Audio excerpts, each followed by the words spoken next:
City and in the territory on west, there's just one way to handle the killers and the spoilers, and that's with the U.S. Marshal and the smell of Gunsmoke.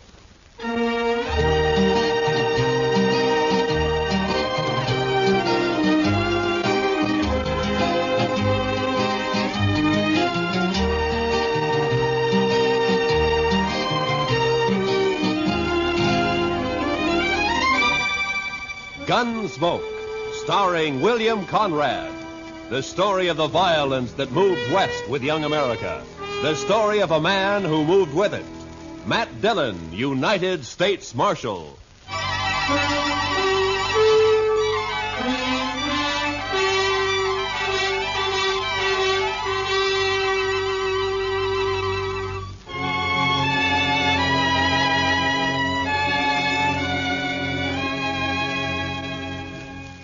It was the dust.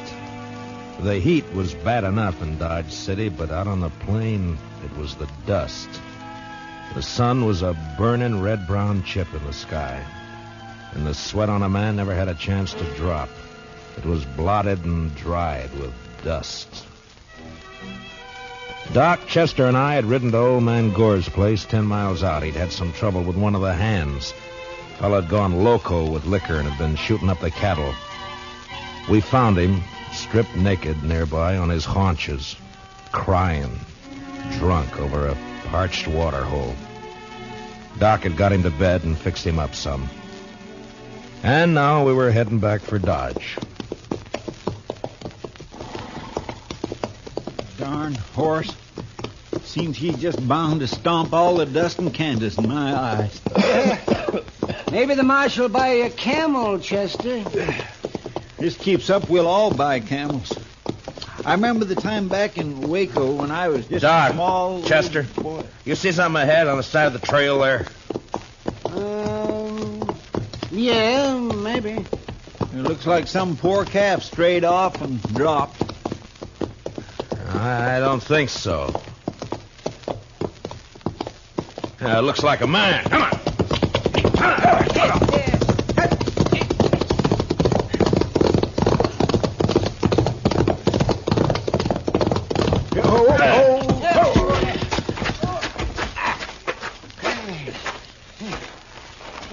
Chester, get the water bag. Yes, sir. Yeah, let me have a look, Marshal. Yeah. Let's see. Heat. Is he all right? Well, depends on how long he's been lying here. Here you are, Mr. Dillon. Open up his shirt, Marshal. Chester, get some of that water on his wrists. All right. It looks like an Easterner, huh? Sure not dressed for this country. Oh, no, that's better. That's better. Try to get a few drops in him. All right. No, not too much, Chester. Not in his nose, Chester, his mouth. Well, my gracious, I'm sorry, Mr. Dillon, but he moved his head. It's not so easy to... Hey, look, he's awake. You're all right, mister. Just take it easy for a bit now. Oh, that this too solid flesh would melt, thaw, and resolve itself into a dew. What did he say? Oh, it's out of his head, Chester. For this relief, much thanks. Forget it. Chester, get around the other side and shade him from the sun. Yes, sir. The sun. I begin to be weary of the sun. I don't blame you. What happened? My wagon shed a wheel, I fear, along the high road. I know not where I am. You're about 4 miles out of Dodge City. Kansas. Kansas. I would give all my fame for a pot of ale and safety. We better get him to town quick. He's in a bad way. He's delirium. You think you can make it on a horse? We'll take him into Dodge.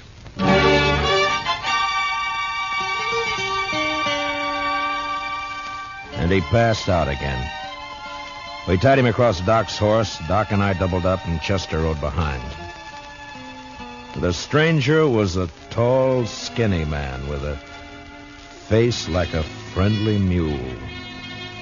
Big hands and thin wrists stretched out from his sleeves. He had no papers on him, nothing. And until he woke up, we wouldn't even know his name. Doc settled him down in the back of his place, and he was still asleep when Chester and I rode out to where we figured he'd left his wagon. Wasn't hard to see when we found it. What color wagon would you call that, Mr. Dillon? Puce, Chester. Puce. I guess so. Seems to be some writing on the side there. Yeah. Oh, Irving Henry, Thespian supreme, disciple of the immortal bard.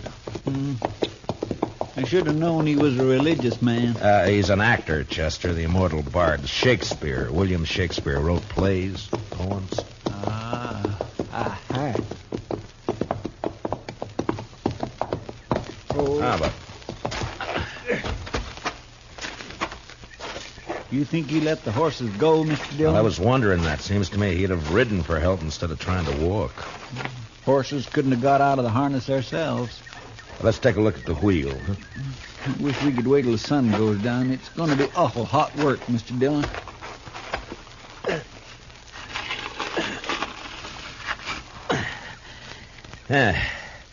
It's not too bad. The pin fell out. Must be another in the box at the back. Take a look, will you, Chester? Yes, sir. I'll prop the wheel up here. Now. Mr. Dillon, Yeah, can't you find it? will you come here a minute? What's the matter?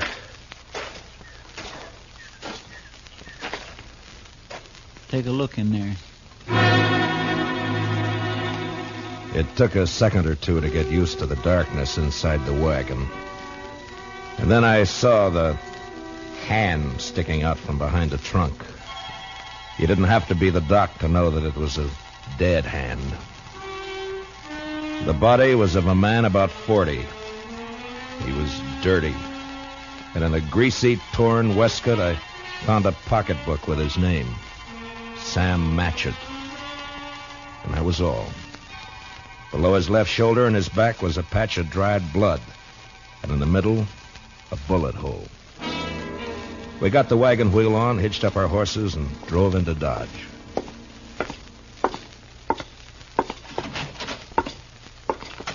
Doc? Oh, that's you, Marshal. Yeah. Yeah, be right out. All right. Get that fella's wagon fixed up? Yeah, I brought it in. Is he awake?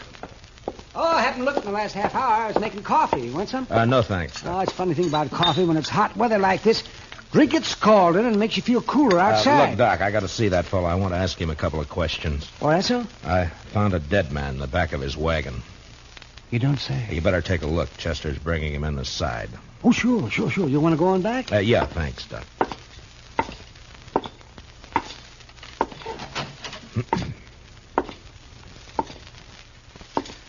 Mr. Henry? Mr. Henry, wake up. Yes, what? Oh. Your name, Irving Henry? Oh, Irving Henry.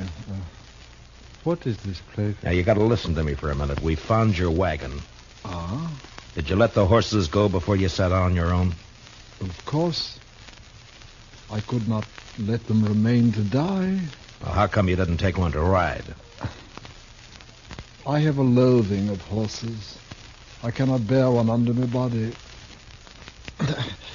There is a carafe of water beside the bed. Would you be good enough, Mr. Dillon, Matt Dillon. I'm the marshal here in Dodge City. Here you are. Oh, my thanks. Now, what were you doing with a dead man in your wagon, Mr. Henry? A dead man? A dead man shot in the back, lying in your wagon. This is very midsummer madness. I won't argue about that, but I'll thank you to answer my question. But it is impossible. It isn't true. I say it is. You lie in your throat if you say that I'm any other than an honest man. Look, mister, I didn't say you weren't honest. You're an actor. And you got a fine way of saying things, but murder's murder. I don't care how you say it. Now, I'm asking questions, and I want straight answers. Your pardon, sir. What you tell me, in truth, if it were played upon a stage, I would condemn it as an improbable fiction. I swear to you, I know nothing of a body. Did you come through Hayes City? Yes. Do you know a man there called Sam Matchett? No. You had no trouble in Hayes City. No. What are you doing in these parts, Mr. Henry? I am touring the provinces. An actor eating the bitter bread of banishment. And my talents are not taken for their worth in the East. And therefore, I bring the immortal bard to the hinterlands. And now, sir, that the interview is ended, pray give me leave to depart. I'm sorry, I can't do that. You'll have to stay until we get this thing cleared up. Mr. Dillon, Doc would like to see you. All right, Chester. Stay here with Mr. Henry, will you? Well, sure, Mr. Dillon, sure. How you feeling by now, Mr. Henry? Would you like some more water? These evil manners live in brass. Doc? Right here, Marshal. Yeah. Fill me cup, the father's boy. What was that? What'd you find? Well, there's one thing. This man didn't die right away. I mean, not right when he was shot. Is that so? No. More likely bled to death.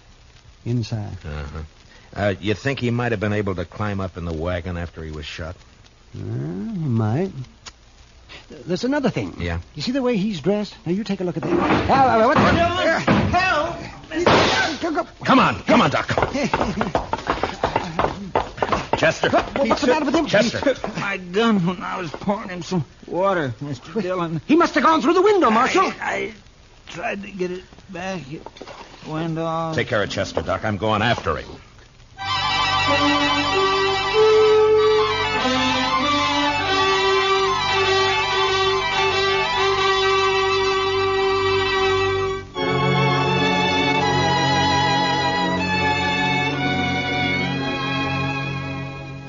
When I went out of there, I didn't know how badly Chester was hurt. There was a lot of blood on his head and over his face.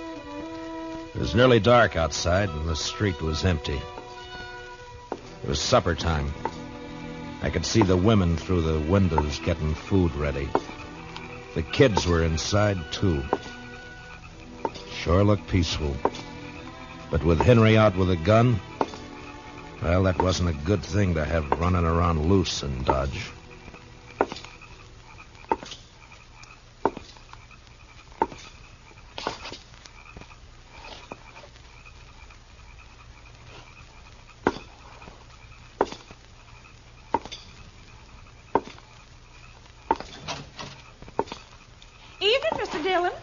Did you see a man run down the street, Miss Fletcher? Well, no. Well, you better get inside and lock your door. Don't come out again. There's a killer loose.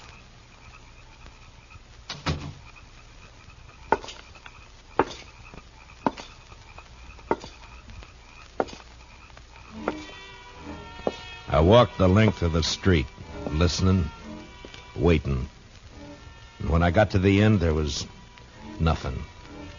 He hadn't taken a horse, I'd have heard that. And in a way, I was sorry, because if he'd tried to hide and dodge, there'd be no way to get out of shooting that wouldn't get women and kids hurt. A breeze came up and swirls of dust flew around, and then settled as the air became still and hot again. I went back to Doc's place.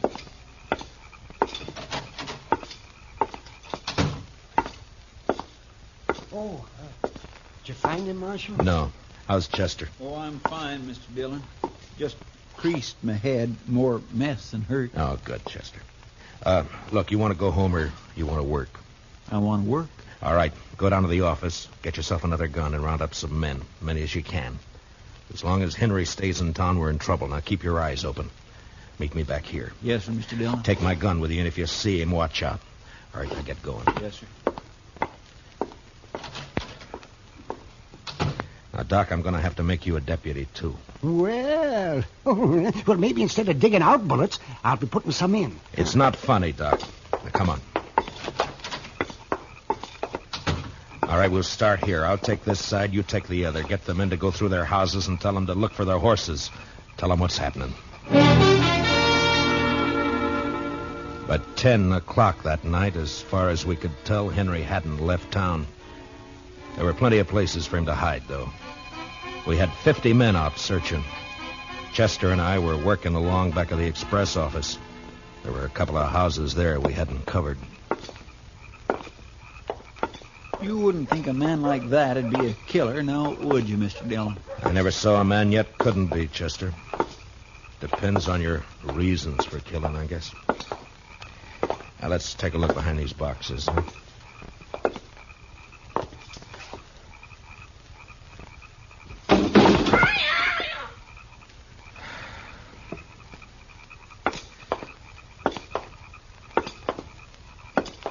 You think he could have got this far? Yeah, he might.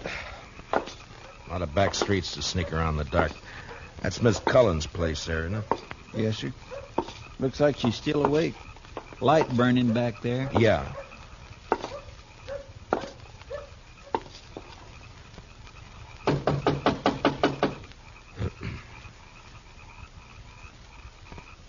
Seem a bit cooler to you tonight, Mr. Dillon? Yeah, a bit.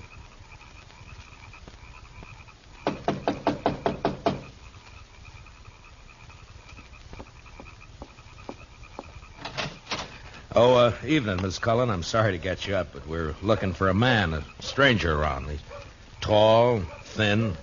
You seen anyone about tonight? No. No, I haven't. Oh? How's the kids? Oh, they're fine. Thank you, Mr. Dillon. Fine. Uh-huh. Well, you keep the place locked tight, Miss Cullen. Don't let anybody in tonight unless you know who it is. All right. Good night, Mr. Dillon. Good night, ma'am. Well, now that's strange. She didn't even say hello to me, and I know her better than you do, Mr. Dillon. Chester, round up the others. Get them over here. I don't know why she... He's in there with her. I think he's got the kids in the sleeping room. Oh. Sent her out to get rid of us. Now, I'm going to try and get in. Don't do anything when you come back. Just put the men around the house. Yes, sir.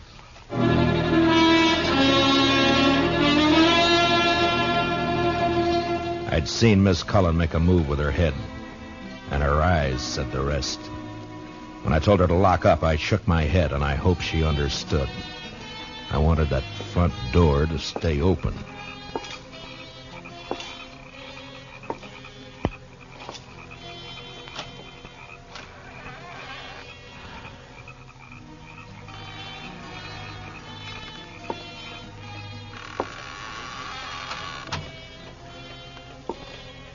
Keep my promise as soon as I can. He was in there, all right. I could hear him.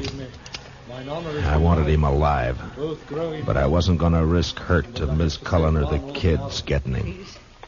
I did what you asked. Don't hurt the children, please. They will never know this night. And in the morning, when they awake... What's that?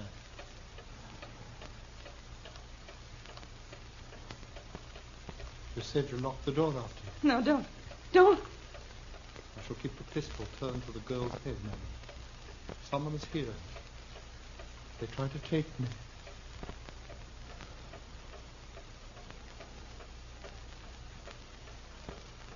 Who is it?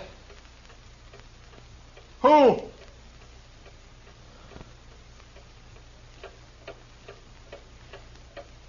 Mr. Dillon, go away. Please. He'll kill us. You lied. You lied. Oh, tiger's heart wrapped in a woman's hide. Listen to me, Marshal Dillon. Throw your pistol in here, and then come in with your hands before you. I have no stomach for child killing, but I will not hesitate to do so.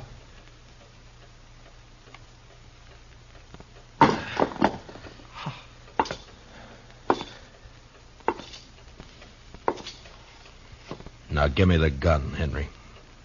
No, You won't be able to get out of this. I must. There is living to be done. You know that fancy talk isn't going to help either. Now, why don't you climb down? What happened to Matchett? Nothing happened to Match. Why'd you kill him? I didn't. In 5 minutes or less, there'll be 50 men or more around here. Now, what are you going to do? I don't know. If you didn't kill Matchett, you'll get a chance. I'll see to that. There's no use going on this way. Give me the gun. I cannot. It is my prop of salvation. No gun is salvation to anybody. Put it down. You must tell the men to go away, Marshal Dillon. I'll have to take one of these children with me for my protection. No! Shed a tear for me, madam. I have the greater need. You do a lot of talking, mister. I'd like to see you turn the gun away from that kid's head. That'd take more than talk, wouldn't it, though? I have no skill with such a weapon. Why should I match with you? I want to live. You're going about it the wrong way. The smallest worm will turn, being trod upon. Meaning? You gave me no choice when you brought me here. Would have been better to have left me lying in the dust. You don't understand. You don't know. Well, why don't you tell me? What good would it do? It depends.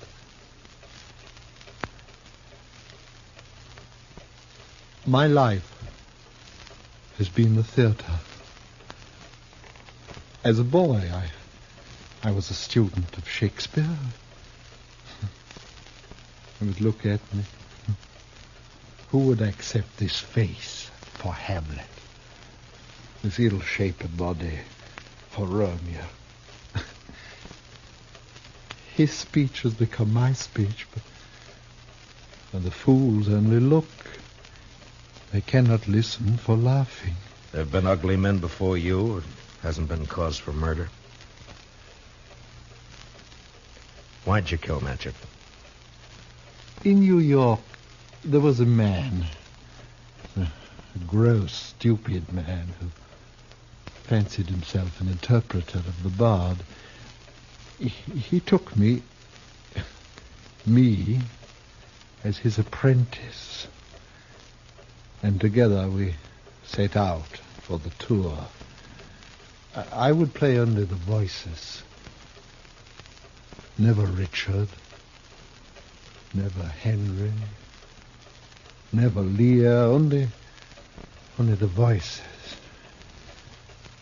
Whilst he, stumbling, drunken, he muddled and tore to a tatter the words that I should have spoken. You killed a man because you wanted to play a hero? How easily murder is discovered. Yeah, sometimes, I guess. It was yesterday. We were leaving Hayes City. We played there for 2 days, and it made me a laughing stock. It was night, and he became drunk and threatened to leave me in the next town. I made him stop the wagon, and taking up a pistol, I shot him. He did not die at first, and when I saw what I had done, I wanted him to live. And I put him into the wagon, and I drove on, hoping to find a doctor. Then, as the night passed, I saw that he had died. And I was afraid. The wagon broke down? Yes, I put my purse into his clothes and took his name for mine. How I've hated the name of Sam Matchett. But you wouldn't understand. I wouldn't? Well, what now? I want to live. I want my chance. You've done a murder. I can't let you go. You know that. Don't make it harder. I lost my husband 2 years ago. I know what it is to be alone. You've been alone, haven't you? I'm sorry. But you killed someone. We may pity, though not pardon thee, eh? I'm going now, Marshal. If you walk out of there with your gun, you're a dead man. Death's a great disguiser. I must have my chance. Don't do it, Matchett. There'll be killing. Madam, forgive me. I would not have harmed your children. Matchett, put down your gun. Let me go my way. Please. There are a lot of men waiting for you out there, Matchett. You know what'll happen if you open the door.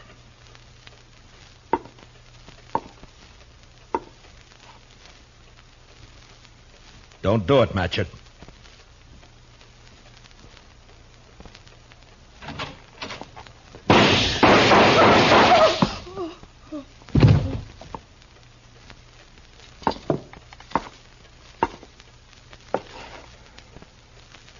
Matchett.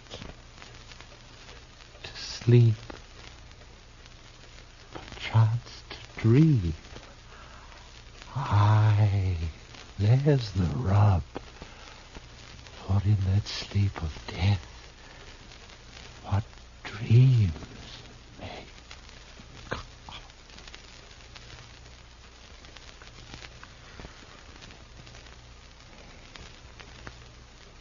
Matchett.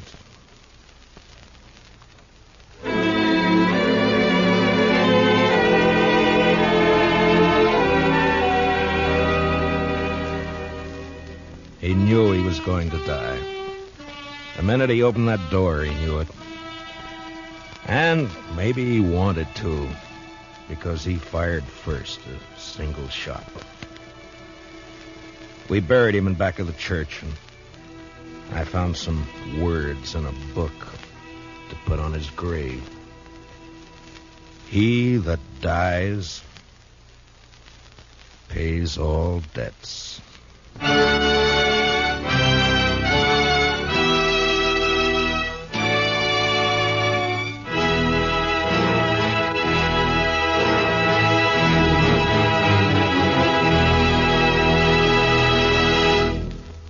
Gunsmoke, under the direction of Norman MacDonald, stars William Conrad as Matt Dillon, U.S. Marshal. Tonight's story was specially written for Gunsmoke by Anthony Ellis, with music composed and conducted by Rex Corey.